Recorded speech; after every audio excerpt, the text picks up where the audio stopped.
And people better understand that they mean exactly what they're saying. It's a new world order they're trying to create, and they're trying to do so not only without approval or consent of the government in this country, but despite the popular will. This is a straightforward assault by the elitists in this country. There is a global meltdown coming. It is a global depression, and one world currency and one world financial system is the end game. China said last week they want one global currency. France said yesterday or the day before that they want one world order, a new world order, at the end of this event. Gordon Brown will today call on fellow world leaders to seize the opportunity created by the worldwide economic crisis to create a truly global society. The Prime Minister will use a high-profile speech in the City of London to say that Britain, the US and Europe should join together to create a new, stronger and more just world order. This engineered collapse is there as a massive problem for which you offer the solution, and the solutions are the infrastructure we've been predicting all this time, including the World Central Bank. The goal of this manipulation, and has been for a very long time, is to get the world population to see as a good idea, or the only option in given circumstances that are manipulated into place, the creation of a one world government, a world central bank which would administer all financial transactions on the planet, a world currency, and a microchipped population linked to a global computer. The wealthy elite who have the money and the power know that if they can create a one world global social system, that they can control the central authority. In other words, world control, world domination, one of the oldest desires in the history of the world. There's a very, very clear-cut and easily identifiable system in place that puts all of these elements, from media control to government control to energy control, together into one apparatus working together effectively towards its final goal, which is, global control. Because of the compartmentalized pyramids that they've constructed within all these institutions of government and finance and corporations, the vast majority of people who are daily making contributions to push the world in this towards this Orwellian global state have no idea that they're doing that, because they don't know how their contributions fit in with everyone else's. Only the few at the top do. Most people don't have a clue that unelected private bankers actually control the governments of the world. There is this cozy little myth that is perpetuated between politicians and the media. The media report the world as if presidents and prime ministers are the final arbiters and decision makers in the world, which means that the people above the level of presidents and prime ministers that really make the decisions, they're never looked at or exposed by the mainstream media because they're not accepted to exist. The central bankers of the world are working together to create a one-world government. The global police state is sinister as anything George Orwell ever wrote about, where every person on the planet Earth will have an RFID chip implanted. It is the first implantable microchip for humans that has multiple security, financial, and healthcare applications. More than 100 law enforcement officials in Mexico are having microchips implanted in their arms. The chips allow a person to be scanned, sort of like a cereal box at the supermarket. Just like the microchips implanted in the necks of dogs and cats, allowing lost pets to be identified, this glass capsule can do the same for humans. A chip in everybody would be the universal monetary system par excellence, because there'd be no escape from it, and you'd be totally under the control of those who issue the electronic impulses in that chip. The problem throughout human society is that the good men and women do nothing. They don't want power. They don't want control. They want to lead a leisurely life. They want to spend time with their family. They want to lead simple lives. But we are forced throughout society, throughout history, and throughout human time to stand up against bullies. And many times we stand up before it's too late. And we reverse the course of tyranny. And more often than not, we don't stand up in time, and horrible things have to happen first, so decadent societies learn why liberty and freedom is so precious. If you think you don't like the situation now, then think what you're going to face a little way down the road. And more than anything, think of what your children are going to have to face. Because you think that we live in a controlled society now, this is nothing compared with what they are going to have to live in. So in terms of parents who are listening to this information, I would say this: go and look your children in the eyes and tell them that you can't be bothered, or you're too frightened to do anything about it. You're too frightened to get involved, in being another conduit for getting this information further and further expanded into the public mind. That you're too frightened to get together with others to stop cooperating with this system, and to not be intimidated into coming into line, which is a bit like coming into line in a concentration camp, and thinking it'll be okay. As long as you stay in line and you do as you're told, you'll be fine. And then you realise at the end of it, well, actually, it ain't fine. And if you'd have all rebelled earlier, then you wouldn't be in the situation you're facing now. The point of mathematics alone ought to let us see where the real power is here. There are billions of people, 6 billion, nearly getting on for 7 billion on this planet, who are being manipulated. There are, in full knowledge of what they're doing, a relative handful of those who are doing the manipulating to the end that we're talking about. They think they've beaten us. They think that they're going to have their way with us. And I'm here to tell them they're not going to have their way with us. We are going to defeat them. You guys aren't going to be able to get away with your New World Order, sir. Talk about building. You know what New World Order is. You will never get a New World Order. Never.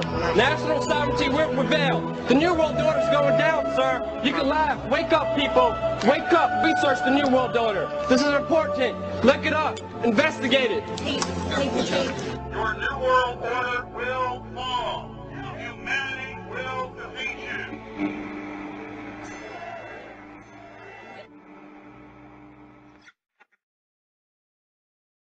The Council of Foreign Relations was founded during the First World War, when a university fraternity presented President Woodrow Wilson with a set of proposals that detailed options to reinforce world democracy when Kaiser Wilhelm II was eventually defeated.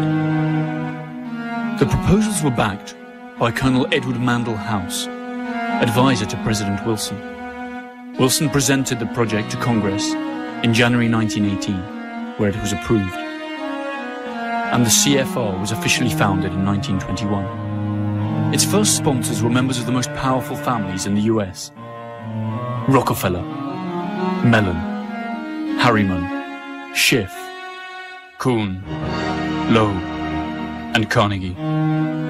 It was also backed by important foreign citizens, including multi-millionaire South African colonizer Sir Cecil Rhodes, and European bankers Warburg and Rothschild.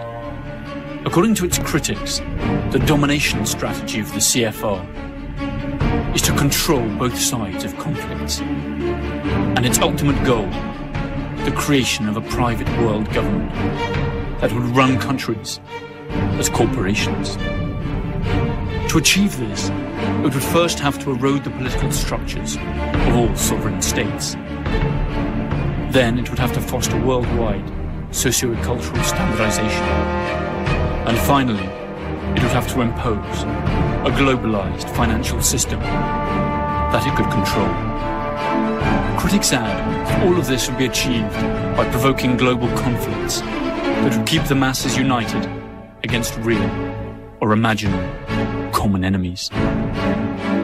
Any similarity with reality is surely pure coincidence. We destroyed every silo for grain or anything else storing food in the whole country. We destroyed all the storage, processing of food plants throughout the country. Even dates, the world's biggest exporter of dates. Famous processing and packaging plants in Baghdad, deliberately destroyed. We didn't want them to be able to feed themselves for a long, long time. We're all aware of the famous little powdered milk plant.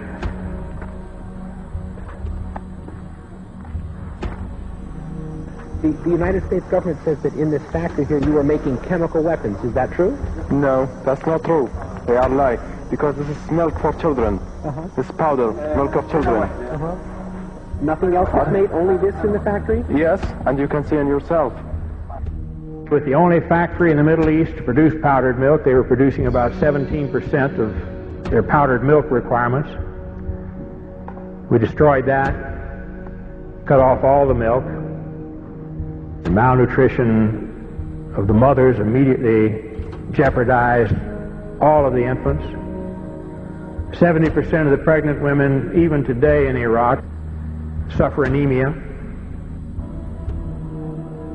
The death rate for children has soared compared to 1989, the last year before sanctions. One of the biggest causes of death in Iraqi children today is diarrhea and dysentery due to the untreated drinking water. Iraq's water purification plants were heavily bombed in the war, and many that were repaired have broken down. The United Nations bans the import of spare parts and chlorine into Iraq to purify water. We saw the effects of this policy in the hospitals. This is the second attack form of acute bloody diarrhea, anemic dysentery. Most of them are due to contamination of water. He is malnourished, anemic, underweight with a developmental delay. Do you have tap water there? No. You see the conditions of these children shouldn't happen anywhere, and it's caused by the sanctions the United States government insists upon.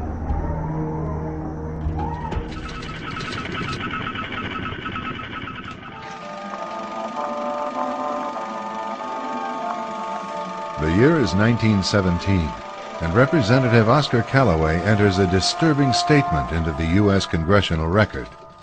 The statement reveals why J.P. Morgan interests hired 12 high-ranking news managers. The 12 were asked to determine the most influential newspapers in America. They were to figure out how many news organizations it would take to control generally the policy of the daily press of the United States. The 12 found it was only necessary to purchase the control of 25 of the greatest papers. An agreement was reached. The policy of the papers was bought, and an editor was placed at each paper to ensure that all published information was in keeping with the new policy. Soon, that policy would be defined by a front group formed by J.P. Morgan and his colleagues. In fact, Morgan's personal attorney was founding president of the organization, the Council on Foreign Relations.